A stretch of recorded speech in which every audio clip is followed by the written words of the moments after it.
വേഗം വരുന്ന നമ്മളുടെ കർത്താവായ യേശുക്രിസ്തുവിൻ്റെ തന്നിനാമത്തിൽ എല്ലാവർക്കും സ്നേഹവന്ദനം. ഇന്ന് ഭാരതത്തിൻ്റെ 79ാമത് സ്വാതന്ത്ര്യ ദിനമാണ്. ഭാരതം സ്വാതന്ത്ര്യം പ്രാപിച്ചിട്ട് 78 വർഷങ്ങൾ പൂർത്തീകരിക്കുന്നു. ഭാഷ, മതം, ജാതി തുടങ്ങി സങ്കുചിതമായ ചിന്തയിൽ നിന്നും ഭാരതം മോചിതമാണോ എന്ന് പരിശോധിക്കേണ്ട സമയമാണിത്.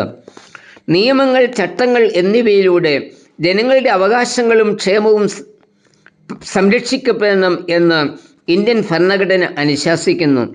എന്നാൽ യഥാർത്ഥത്തിൽ ജനങ്ങളുടെ അവകാശവും ക്ഷേമവും സംരക്ഷിക്കപ്പെടുന്നുണ്ടോ? പുരോഗതിയിൽ നിന്ന് പുരോഗതിയിലേക്ക് ഇന്ത്യ കുതിക്കുന്നുവെങ്കിലും ജാതി വ്യവസ്ഥയും ലിംഗവിവേചനവും ഭീകരപ്രവർത്തനങ്ങളും കള്ളക്കടത്തും ലഹരി വ്യാപാരവും കുടുംബ ശിഥിലീകരണവുമെല്ലാം രാജ്യത്തിൻ്റെ പുരോഗതിയെ പിന്നോട്ട് വലിക്കുന്നില്ലേ?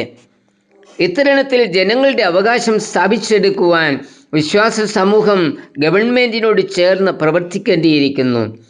രാജ്യത്തിലെ പൗരൻ എന്ന നിലയിൽ രാജ്യത്തിൻ്റെ നന്മയ്ക്ക് വേണ്ടി പ്രവർത്തിക്കുക എന്നത് നമ്മുടെ ഉത്തരവാദിത്തമാകുന്നു എന്ന് യേശു കർത്താവ് തൻ്റെ ശുശ്രൂഷയിൽ കൂടി നമുക്ക് കാണിച്ചു തന്നിട്ടുണ്ട്. ഓരോ ക്രിസ്ത്യാനിയും രാഷ്ട്രത്തിൻ്റെ പുനർനിർമ്മിതിയിൽ പങ്കുചേരുവാൻ വിളിക്കപ്പെട്ടവരാണ്. അതിന് നാം എന്ത് ചെയ്യണം എന്ന് വിശുദ്ധ വേദപുസ്തകം ചൂണ്ടിക്കാണിക്കുന്നു. ഒന്ന്, രാജ്യത്തിനു വേണ്ടി പ്രാർത്ഥിക്കണം. നെഹമ്യാവ് 2:11-18 വരെ.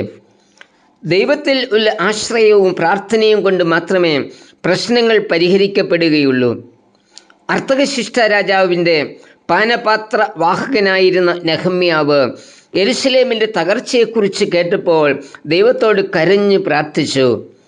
ആ പ്രാർത്ഥനയിൽ നിന്നാണ് യെരുശലേമിൻ്റെ തകർന്നു കിടന്ന മതിൽ പണിയുവാനുള്ള ആർജവവും പദ്ധതിയും രൂപം കൊണ്ടത്.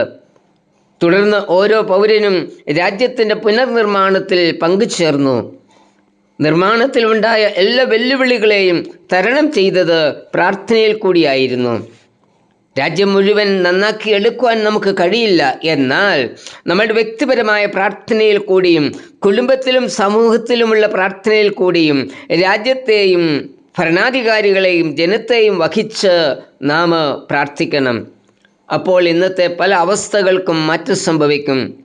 എന്തുകൊണ്ടെന്നാൽ ദൈവത്തിൻ്റെ കൈ നമുക്ക് അനുകൂലമായിരിക്കും. നെഹമ്യാവ് 2:18, 2 ദിനവൃത്താന്തം 7, 14, 15 വാക്യങ്ങൾ. 2, നിയമങ്ങൾ അനുസരിക്കണം. ആത്മീയത ഒരിക്കലും നിയമത്തിന് അതീതമല്ല. നികുതി നൽകുന്നതിനെക്കുറിച്ച് പരീശന്മാർ ചോദിക്കുമ്പോൾ കർത്താവ് നൽകിയ മറുപടി, കൈസർക്കുള്ളത് കൈസർക്കും ദൈവത്തിനുള്ളത് ദൈവത്തിനും കൊടുക്കുക എന്നായിരുന്നു. മർക്കോസ് 12:17. അപ്പോസ്തലന്മാർ ആധ്യാത്മിക വിഷയങ്ങൾ മാത്രമല്ല സാമൂഹ്യ പ്രതിബദ്ധതയെക്കുറിച്ചും പഠിപ്പിച്ചിരുന്നു. 1 പത്രോസ് 2:13-14 വാക്യങ്ങളിൽ വായിക്കുന്നത്, സകല മാനുഷിക നിയമങ്ങൾക്കും കർത്താവിൻ നിമിത്തം കീഴടങ്ങണം. ശ്രേഷ്ഠാധികാരി എന്ന് വെച്ച് രാജാവിനും ദുഷ്പ്രവൃത്തിക്കാരുടെ ദണ്ഡനത്തിനും സൽപ്രവൃത്തിക്കാരുടെ മാനത്തിനുമായി അവനാൽ അയക്കപ്പെട്ടവർ എന്ന് വെച്ച് നാടുവാഴിക്കും കീഴടങ്ങണം.